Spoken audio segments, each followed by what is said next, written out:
ตามตำราตามคำแนะนำสั่งสอนแล้วได้รับผลด้วยตนเองก็ย่อมรู้เข้าใจเรื่องราวความดีความชั่วเป็นต้นนั้นได้อย่างลึกซึ้งชัดเจนเส้นทางของความรู้อย่างที่สามนี้สำคัญและจำเป็นมากเพราะทำให้คนเฮา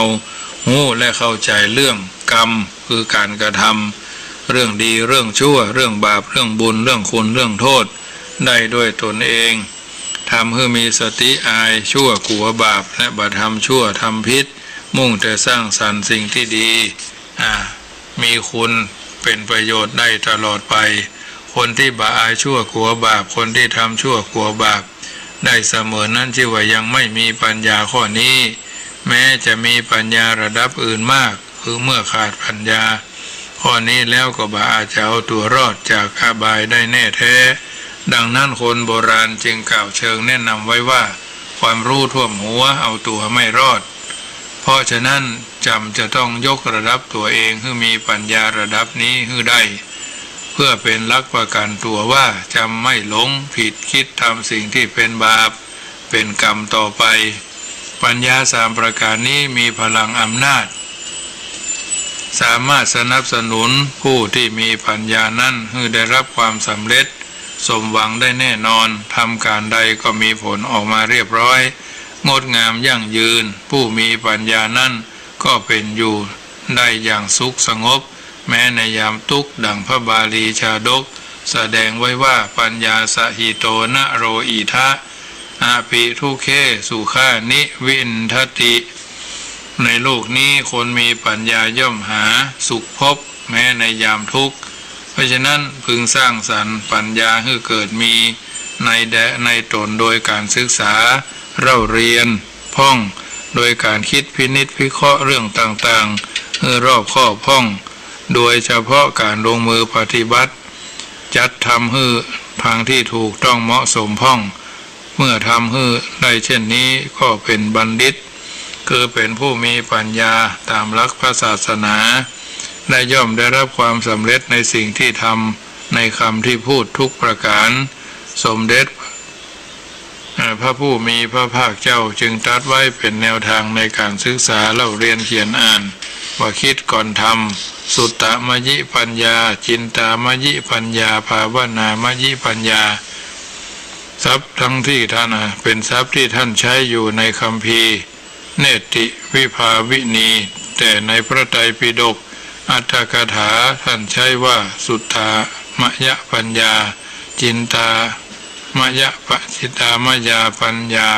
ภาวนามยาปัญญาในเมืองไทยใช้รูปสมาสว่าสุตตมยปัญญา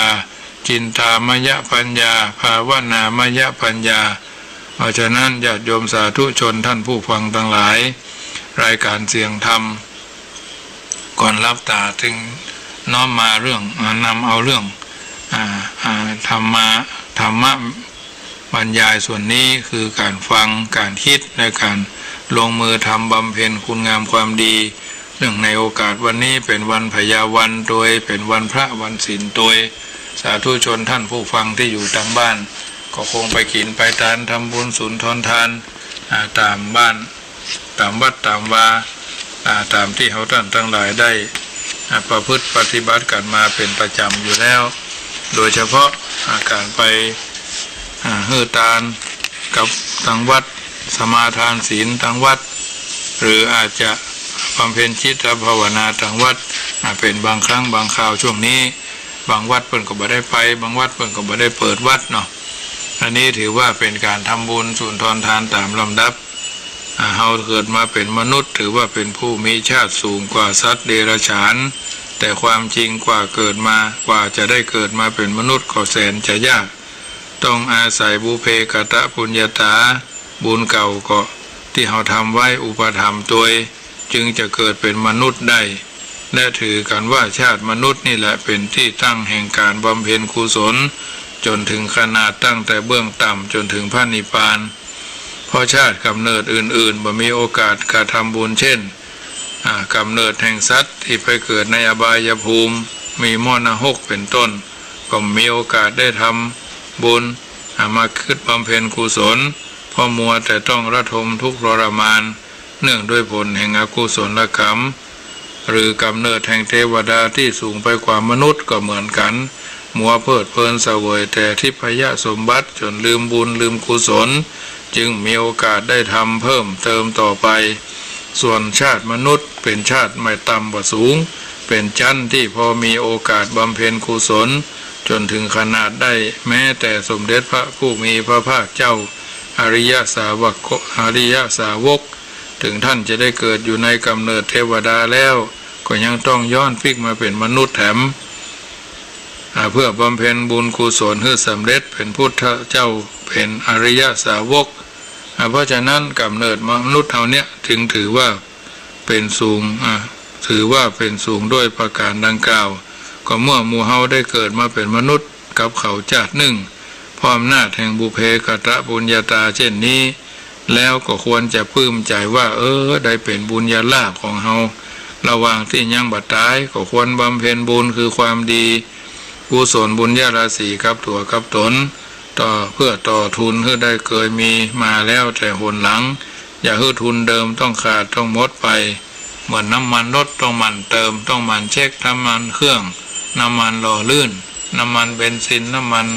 ที่เพิ่นเติมกันโดยเฉพาะรถเก่ารถใหม่รถใหญ่รถน้อยก็เติมน้ำมันเหมือนกันหมดเมื่อเราได้เกิดมาเป็นมนุษย์แล้วบางคนก็ยังบ่ค่อยหู้ตัวว่าเกิดมาเพราะอำนาจบุญเก่ากุศลเดิมน่ะกับสร้างบาปสร้างอกุศลล้างบุญเก่าก็มี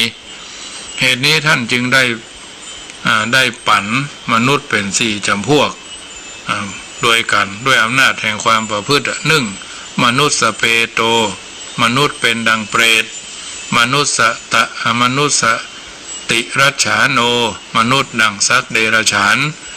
มนุษย์เนริยโกมนุษย์ดังสัตว์นรกมนุษย์ภูโตมนุษย์โสนะมนุษย์จริงๆเนี่ยเพราะฉะนั้นญาติโยมผู้ใดมีร่างกายพิกลพิการเหี่ยวขอทานเขาเลี้ยงชีพความเป็นอยู่ของเขาก็อดอยากอาศัยมีอาการดังเปรตผู้นั้นท่านเรียกว่ามนุษย์สเปโตนะผู้ใดเป็นคนอนาถาคอยแต่อาศัยน้ำพักน้ำแรงของคนอื่น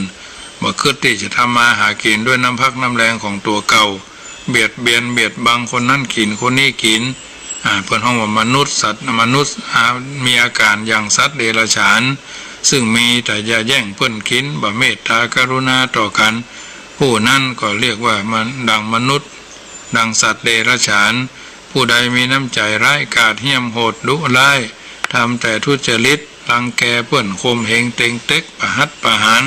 ฆ่าฟันบั่นแตงข่มเหงรังแกเขาเหี่ยวลักขโมยช่อโกงปล้นสะดมเปิ้นเหล่านี้เป็นเมื่อถูกจับต้องติดคุกติดตารางต้องเสวยผลแห่งกรรมนั่นต้องทนทุกข์ทรมานเพิ่นดังนี้เพิ่นเรียกว่ามนุษย์ดั่งสัตว์นรกนะมนุษย์ดั่งสัตว์นรกผู้ใดรู้สึกตัวว่าเกิดเป็นมนุษย์ความนาจบุญกุศลเก่าอุปถัมภ์แล้วอุตสาหาโอกาสบำเพ็ญบุญกุศลเสมอ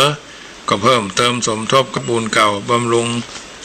น้ำใจคือมีเมตตากรุณาต่อคนทั่วไปบำรุงความประพฤติตั้งอยู่ในศีลในธรรมอันเนี้ยเรียกว่ามนุษย์จริงๆมนุษย์แท้ๆคือเป็นผู้มีใจสูงดังนี้เป็นต้นเพราะฉะนั้นญาติโยมสาธุชนท่านผู้ฟังทั้งหลายค่ำคืนของวันนี้เป็นค่ำคืนของวันพญาวันเป็นค่ำคืนของวันพระโดยเดือน7แห่ง8ค่ำญาติโยมสาธุชนก็คงจะไปวัดไปวาไปสมาทานศีล5ไปสำรวจไปเปิดห้องว่าไปสำรวจหรือไปทบทวนบทเรียนชีวิตต่างวัดต่างวาสำนักสงฆ์ที่พักสงฆ์หรือที่อยู่ทางบ้านบทเรียนที่1ก็คือศึกษาเรื่องพระไตรพระรัตนตรัยคือพระพุทธเจ้ามีคุณ56ธรรมเจ้า38สังฆเจ้า14คุณพ่อ21คุณแม่12อันนี้คือศึกษาเรื่องพระไตรรัตนตรัยแก้วเจ้า3ประการทุกวันโอกาสสำคัญ7วันก็สำรวจตรวจสอบบทเรียนของตัวเก่าสำรวจศึกษาเรื่องของพระไตรพระพุทธพระธรรมพระสงฆ์เนี่ย84,000พระธรรมขันธ์ก็พระธรรมหรอทานศีลภาวนาศีลสมาธิปัญญาแค่6ข้อนี่ก็พอละญาติโยมก็เหลือเฟือ กินถึงบ่เสี่ยงแล้วนะศึกษาถึงบ่จบจนกว่าชีวิตจะหาไม่มันถึงไปของมันติ๊กอันนี้คือไตรรัตน์ไตรสิกขาก็ศีลสมาธิปัญญาศีล5ศีล8ศีล10ศีล227อันนี้เขาทบทวนทุกวันศีลวันพระนะศีลสมาธิก็ตั้งมั่นว่า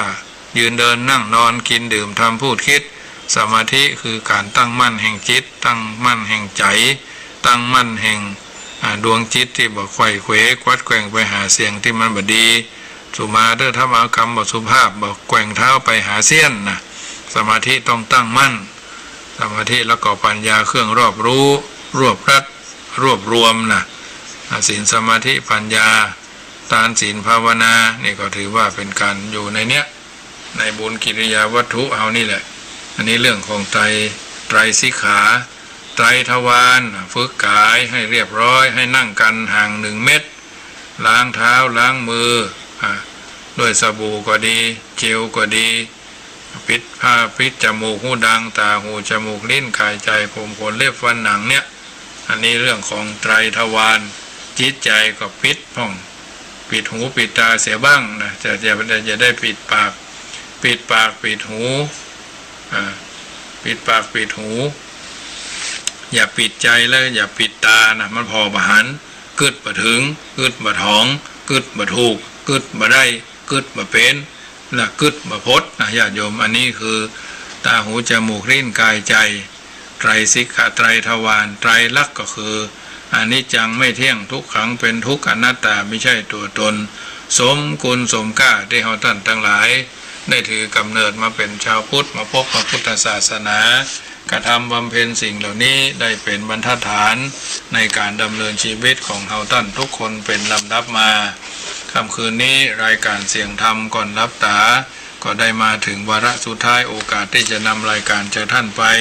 เป็นจะได้พ่องวันนี้วันพระตรงกับวันพญาวันเมินก็จะเจออย่าเตื้อนึ่งนะบ่อยครั้งบ่อยครั้งเพราะฉะนั้นจงพยายามไปเรื่อยๆทำบุญสุนทรทานสร้างบารมีทานะบารมีศีลบารมีไปตามลำดับท่านทั้งหลายการกระทำทางกายการกระทำทางวาจาการกระทำทางใจอย่าถลำผิดพลาดหากบาปราศจากสติมันระลึกนึกถึงด้วยสติสัมปชัญญะหูเนื้อหูตัวหูซึกตัวระลึกเสมอว่าสติมาปัญญาเกิดสติเตลิดเกิดปัญหาเพราะฉะนั้นจึงมีคำกรสอนใจว่าจะทำจะคิดโปรดพิจารณาพุทธวาจาตักเตือนเราท่านสุขาสังคสะสามัคคีนั่นแปลสั้นๆว่าความสามัคคีจะนำความสุขมาถึงหมู่คณะโปรดอย่าเลยละความข้อนี้ความมุ่งหมายในพระบาลีพระองค์ทรงชี้ให้คนรักกันพระบาทสมเด็จพระเจ้าอยู่หัวพระบรมวงศานุวงศ์ปกป้องผองตัวไทยทั่วถิ่นฐานเมืองไทยร่มเย็นเป็นสุขร่วมกันเพราะพระองค์ท่านแผ่พระบารมีพระราชดำรัสทุกพระองค์ตรัสให้ตระหนักคำว่ารู้รักสามัคคีนี้ผู้ใหญ่ผู้เยาว์เข้าใจกันดีฟังแล้วจงมีจิตใจเมตตาปฏิบัติเคร่งครัดแน่วแน่ตามพระกระแสสุขันษาไม่มีชนชั้นแบ่งกันนาทั่วโลกโลกาจะพากันยกย่องไทยความนาจคุณพระไตรลักษณ์ปกป้องขจัดความชั่วร้ายดับทุกข์คลายโศกมีโชคสิ้นภัยประสงค์สิ่งใดให้ได้ใจปองขอพระบารมีพระเจ้าอยู่หัวพระบรมวงศานุวงศ์อำนาจแห่งบุญกุศลคุ้มครองผ่องไตทั่วทั้งผองปราศจากโคโรนาโควิด -19 ทั่วกันทุกท่านทุกคนเพราะฉะนั้นค่ำคืนวันนี้ธรรมาภาพพระมหาประสิทธิ์ธรรมาภินันโทดำเนินรายการในรายการเสียงธรรมก่อนรับตาญาติโยมสาธุชนนำไปเป็นเครื่องพินิจพิจารณาเข้าใจถูกต้องท่องแท้ในอัตในธรรมสิ่งละอันพละน้อยรวบรวมเรียกเรียงเอาเป็นเฮาทำเอาใจของเฮาวัดคุณค่าว่าบัดนี้เฮาใจเจือกใจได้ใจเส้นไหมเอาสิ่งละอันพละน้อยที่เฮาฟังมา7 วันก็มาสำรวจตรวจสอบวันพระอย่าวันหนึ่งทุกๆวันพ พระก็มาสำรวจตรวจสอบตนตัวเฮาก็จะได้เข้าใจในเรื่องสิ่งต่างๆเหล่านี้บ่ผิดเพี้ยนบ่ผิดพลาดปราศจากสิ่งบดีบงามด้วยประการทั้งปวงฉะนั้นในค่ำคืนนี้ก่อนนำรายการจากท่านไปจะได้นำกรของเรื่องศีลห้าเอาไว้ว่าปัญจสิกขาพุทธากล่าวไว้เป็นไม้ใต้ส่องโลกโลกีมวลมนุษย์ผ่องพุทธใจสีองค์พระมุนีศีลห้าข้อสร้างสมกุศลผลบุญหอมป้อปัญจศีลาใหญ่ล่ำพระพุทธองค์ทรงวาทะศีลเป็นเบื้องต้นความดีประมุขธรรมะมกะวิธีเป็นของดีสืบไปหน้าวันนี้ก็ขออนุโมทนากับโยมแม่ครูเหรียญทองร่วมทำบุญกองทุนโคกระบือวัดช้างค่ำกองทุนภัตตาหารวัดช้างค่ำกองทุนการน้ำก้าไฟของวัดช้างค่ำนี่ก็ถือขออนุโมทนาโดยโมทนากับลูกกลุ่มของแม่สีทรปุ้นอำเภอแม่สวยจังหวัดเชียงรายร่วมทำบุญมาส่วนหนึ่ง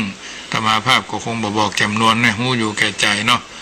โยมแม่ทั้งหลายที่โอนเข้ามาคนละน้อยสองน้อยก็ได้รวบรวมปัจจัยที่ท่านโอนเข้ามาคืนวัดไปนะเพราะว่ายืมสตางค์วัดมาจำนวน 3,700 บาทเอาไปเป็นค่าไฟซึ่งก็เดือนนี้ติดคัดด้วยความไม่คล่องตัวเนาะเนื่องจากอย่างที่ทราบกันว่าเศรษฐกิจแบบนี้แม้กระทั่งการทำบุญสุนทรทานเป็นค่าน้ำค่าไฟ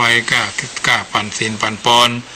วันนี้ก็เดี๋ยวก็จะได้รวบรวมถวายพระถวายเนนก็คงได้คนประมาณ 400-500นะวันนี้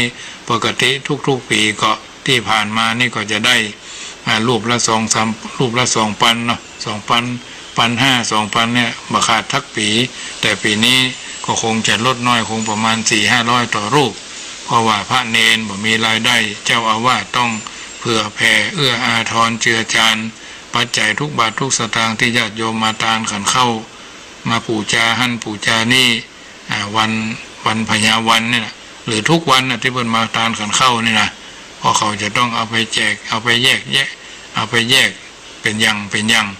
เอาถ้าเอาไว้เมินได้ก็เก็บไว้เมินถ้าเก็บไว้เมินบ่ได้ก็เอาไปแจกสถานชาวบ้านที่อยู่บริเวณใกล้ๆวัดคนเฒ่าคนแก่ที่เป็นผู้สูงวัยสวเนาะอยู่2 คนตายายพ่องอยู่คนเดียวพ่องติดเตียงพ่องเนี่ยต้องเอาไปแจกเพิ่นปกติจะเป็นข้าวซุก